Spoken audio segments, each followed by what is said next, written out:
exactement. L'idée, c'est de pouvoir expliquer ce qu'est la filière hydrogène renouvelable au sein de BDI, les actions que vous menez et comment est-ce que vous accompagnez les entrepreneurs et tous les projets que vous avez. On peut voir déjà une carte qui s'affiche, tous les projets que vous avez engagés sur le territoire. Merci Céline. Merci Yannick aussi pour ton témoignage. Alors effectivement, c'est la première fois qu'on parle d'hydrogène renouvelable, et beaucoup d'ailleurs, dans une assemblée générale de BDI, puisque c'est l'année 1 du déploiement de notre grand programme stratégique. C'est pas que depuis 2001 qu'on travaille sur l'hydrogène renouvelable, puisqu'on a accompagné la région depuis plus de 2 ans sur l'élaboration de façon collaborative de la feuille de route de la région avec toute une série d'ateliers. Ça a duré 1 an et demi. Ensuite, il y a eu vote au Conseil régional en juillet 2020. Et donc, l'année pleine et entière, on va dire à 100% côté BDI, avec mobilisation de 6 personnes en équivalent, enfin 3 personnes en équivalent temps plein et 6 personnes différentes à BDI, pleine et entière, donc à partir de 2021. Donc, c'est l'année 1. Alors, une année, je dis assez souvent en marche forcée, puisqu'on a déployé en moins d'1 an la totalité des boîtes à outils dont on dispose à BDI. Donc Alain en a beaucoup parlé, Hugues en intro également. Donc en fait, très rapidement, donc bon, je ne vais pas lire la slide, hein, mais on est parti, comme le disait Alain, de réactualisation d'une étude de compétences. On en avait déjà fait une en 2019, on en a refait une en 2021, donc ce qui nous a permis de requalifier très fortement le fichier sur l'ensemble de la chaîne de valeur de France Hydrogène.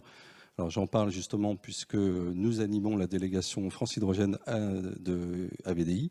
Donc Alain est directeur délégué régional, je suis son adjoint en l'occurrence sur BDI. On a aussi Jean-Philippe Berton dans la salle pour EDF, qui est un des 3 autres délégués régionaux adjoints. Donc voilà, donc on commence évidemment par l'actualisation des compétences, qui permet de très finement positionner et de faire d'ailleurs de belles découvertes et qu'on actualise en permanence grâce aux outils, j'y reviendrai, en ligne.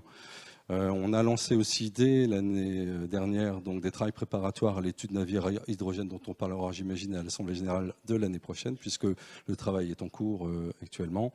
Et puis, Alain l'a souligné, on a la chance d'avoir au sein du pôle ingénierie notamment des outils de cartographie dynamique des compétences qui sont bien connus à BDI, mais on a aussi sorti un outil qui est unique en France, dont on nous parle beaucoup, qui est une cartographie dynamique des projets. Donc moi, je travaille sur un portefeuille de plus de 200 projets ou idées de projets. Peut-être que la moitié seulement, ou un peu moins de la moitié, seront mis en œuvre d'ici 2030. On en a 80 qui sont accompagnés en permanence, c'est-à-dire des projets qui sont vraiment vivants. Après, il y a des idées de projets. Et on en a plus d'une quarantaine qui sont en ligne, avec toute une possibilité de trier les projets, de les filtrer. Et ça a été très remarqué, j'y reviendrai après. Ensuite, donc évidemment, on a une dimension européenne, l'a appelé Alain tout à l'heure. On a déposé en soutien de la région Bretagne un gros projet sur les dynamiques portuaires, sur l'Interreg mer du Nord, avec donc des ports de plusieurs pays. Donc c'est le projet READY, dont on attend une réponse qu'on espère favorable cet été. Et puis, autre point très souligné, dès qu'on sort de la Bretagne ou dès qu'on en parle, nous qui étions, entre guillemets, pas forcément une région identifiée sur l'hydrogène depuis historiquement, hein, on n'est pas une grande région industrielle à décarboner, ça fait pas 20 ans qu'on a par exemple des universités comme à Belfort qui travaillent sur l'hydrogène. Néanmoins, aujourd'hui, grâce à tout ce travail d'identification, de valorisation et du travail de communication et d'attractivité souligné tout à l'heure, eh ben, nous sommes une région assez remarquée. Et Alain me disait l'autre jour dans une réunion qu'il avait suivie à France Hydrogène que tout le monde était dithyrambique sur les outils développés, notamment de cartographie des compétences et cartographie donc des projets en ligne. Voilà, donc sans plus tarder, parce qu'évidemment, ce n'est pas mon témoignage qui est important, c'est celui de Yannick. Et tout ça incubé dans Smile aussi, j'ai oublié de le dire tout à l'heure, puisqu'on avait incubé déjà 9 projets hydrogène dans le grand projet Smile, puisque l'hydrogène faisait bien partie de ces transitions énergétiques. Donc voilà, moi j'ai terminé pour moi. Merci beaucoup. Merci Philippe. Merci. Je pense que c'était clair sur ce que vous menez comme action sur l'hydrogène renouvelable sur le territoire breton. Effectivement, Yannick Billan, je le disais, vous êtes directeur général d'Acti Group. En gros, c'est Chantier Bretagne Sud. Donc vous construisez des bateaux. C'est ça. De manière assez simple, on va dire, c'est basique, mais des bateaux qui sont dans le Morbihan. Et surtout, vous avez fait le pari de l'énergie propre depuis un certain temps maintenant, et avec un projet de création de bateaux hybrides électriques et hydrogène, vous faites partie des acteurs important, m'a-t-on dit, sur le territoire breton, sur l'hydrogène. Comment est-ce que déjà vous avez voulu justement aller vers cette énergie propre? Comment vous faites ce chemin vers l'énergie propre? En fait, depuis 6 ou 7 ans, on a voulu être présent et accompagner les armateurs dans cette transition énergétique. Tout à l'heure, le président parlait aussi de transition numérique, mais ça, on y va aussi avec les bateaux autonomes. Mais sur la transition énergétique, il y a une lame de fond depuis 6 ou 7 ans où il faut arriver à accompagner les armateurs sur la modification de l'usage, de savoir comment ils vont pouvoir exploiter des bateaux électriques d'abord, des bateaux avec des carburants propres, et demain de l'hydrogène. Mais demain, ça se rapproche de plus en plus vite.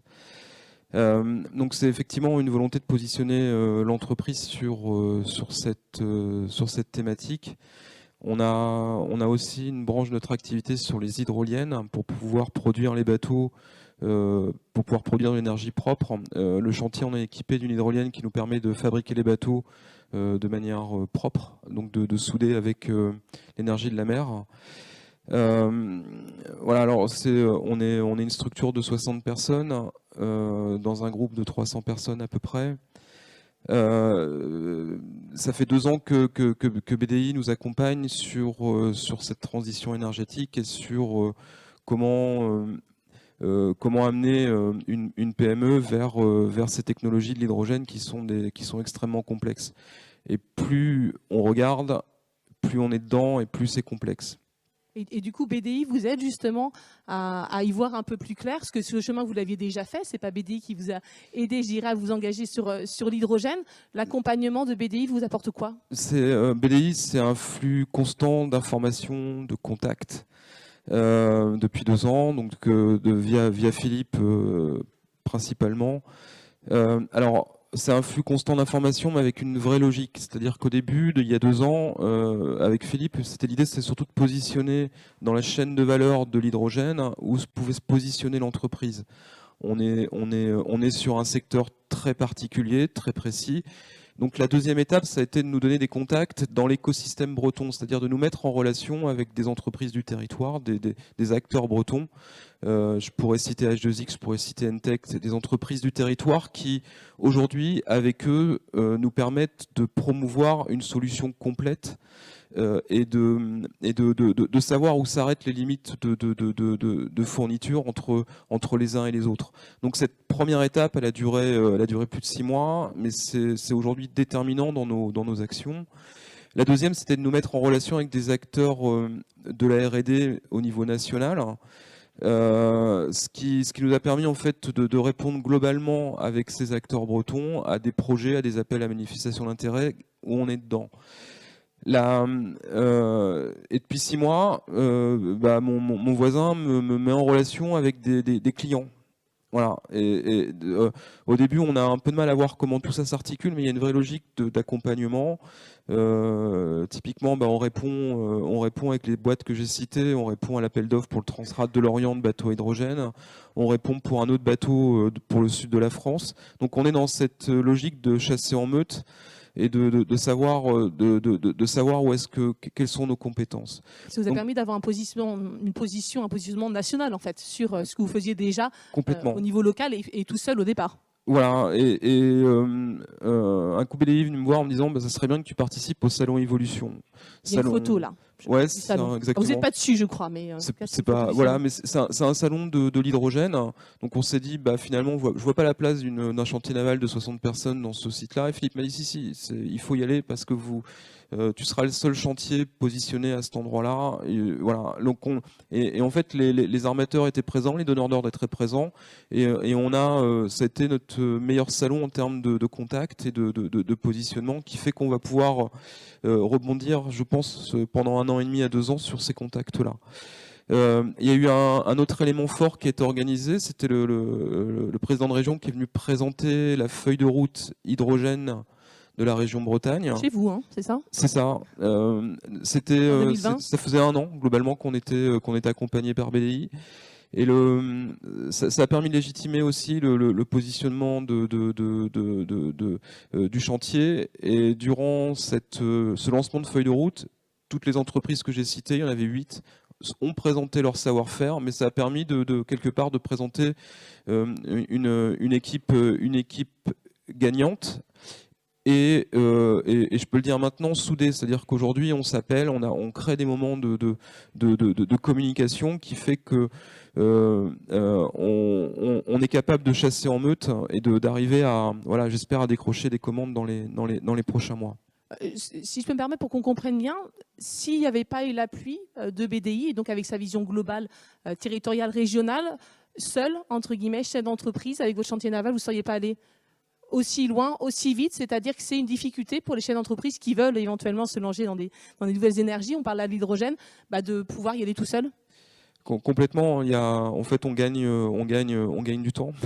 On gagne du temps. Il y a beaucoup de bienveillance, à savoir dans quelle place on peut se mettre dans la chaîne de valeur, avec qui on peut travailler. Et il y a un deuxième aspect j'avais pas prévu d'en parler, mais c'est on parle d'Europe, le mot Europe revient tout le temps. Il y a 4 ans, 5 ans, en fait, pareil, avec cette même logique, on nous a poussé à répondre à un appel à projet européen pour une hydrolienne écossaise, notamment le projet The Element de Nova Innovation. Donc on a aujourd'hui, c'est des choses concrètes. En fait, on va mettre une hydrolienne de 6 mètres devant le chantier dans 3 mois maintenant.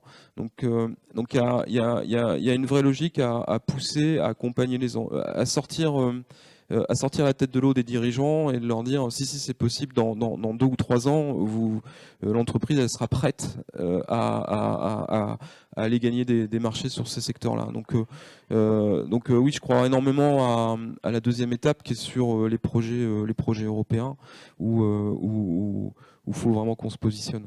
Alors, au-delà des projets européens, vous avez aussi des projets très locaux. Je parlais de bateaux hybrides, hydrogène et électriques. Vous allez mettre en place des barges électriques de transport de personnes, si je ne me trompe pas, qui sont H2 ready.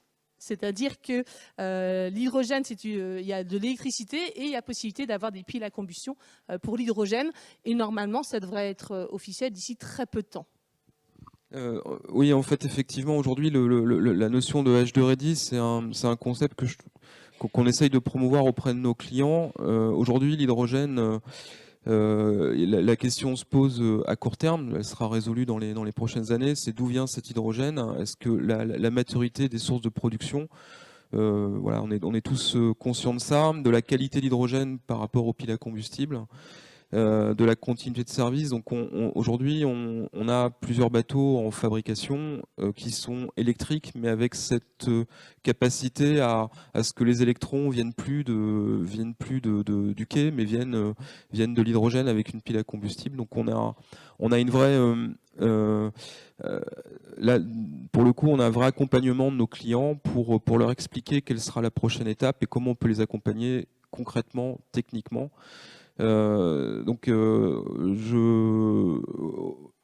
J'ai plus aucun bateau thermique en construction en ce moment. On a 6 projets à livrer en électrique et H2 ready, et un projet qui sera 100% hydrogène. Mais voilà, on y est, je pense, dans la notion de transition énergétique. Et ces barges électriques, logiquement, elles sont en place début juillet, c'est ça ? Oui, tout à fait. On a avec le plan de relance, on a eu une commande du comité régional de conchyliculture pour une barge électrique. L'objet, c'est de promouvoir l'usage, parce que c'est comme avec les voitures, on ne sait pas quoi acheter comme voiture, et il y a surtout cette étape de savoir est-ce qu'on va passer sur un bateau électrique, sur un bateau hybride. Donc l'idée du comité régional de la conchyliculture, c'est de mettre à disposition un bateau électrique et de valider l'usage. Donc effectivement, l'inauguration, c'est le 11 juillet. On a une deuxième barge électrique financée avec l'Europe et la région Bretagne, qui sera rechargée avec une hydrolienne. Donc c'est un deuxième aspect. Donc effectivement, l'ostréiculture qui nous tient tous à cœur aujourd'hui a une vraie volonté aussi de transition énergétique. Et là, on parle de court terme.